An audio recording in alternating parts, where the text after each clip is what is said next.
So I was kind of wondering, it's like, all right, it's mid-January now. Is it too late to talk about Star Wars? And then I opened Facebook, and yeah, I guess we're still talking about Star Wars.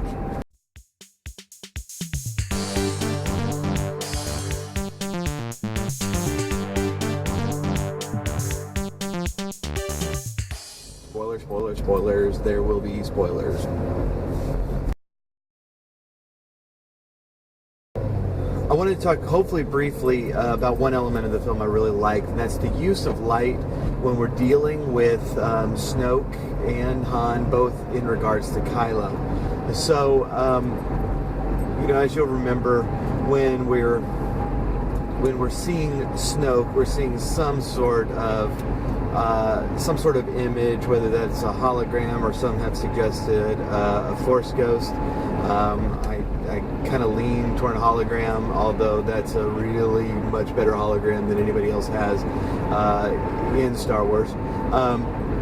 But we're seeing a giant image of him, and there's a light coming from above him and behind him coming down, and it's kind of like a dim spotlight that is actually really cool, because it at once kind of keeps the dark atmosphere of the room, but at the same time does provide some light.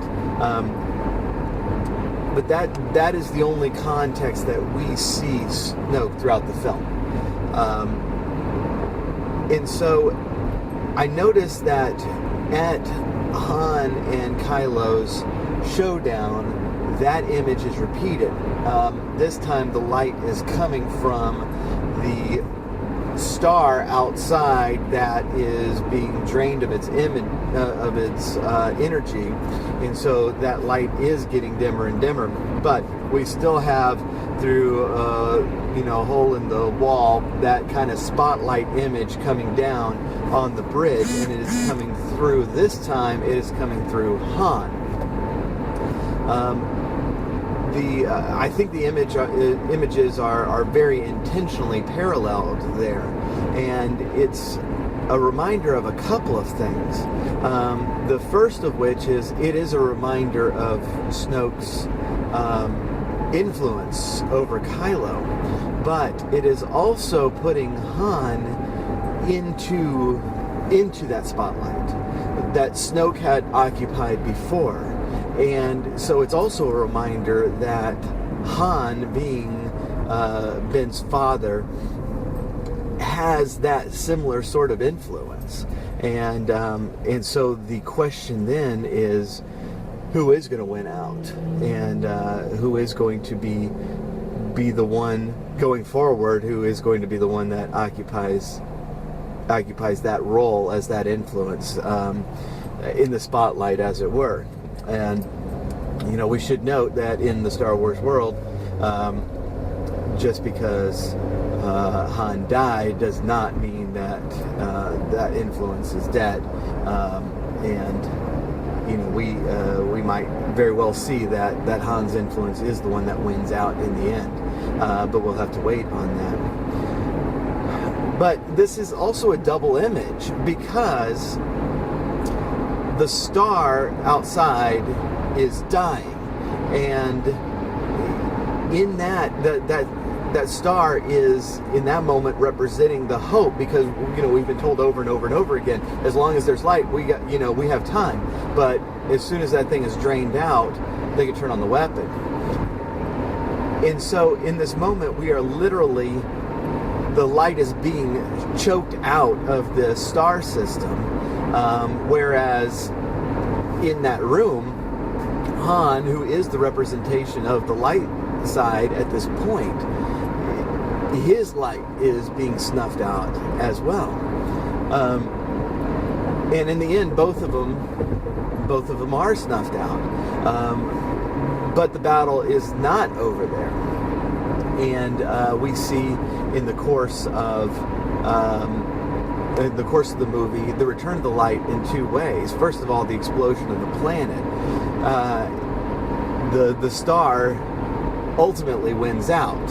And that was the purpose of the mission, was to, damage the planet to the extent that it could not hold the energy anymore.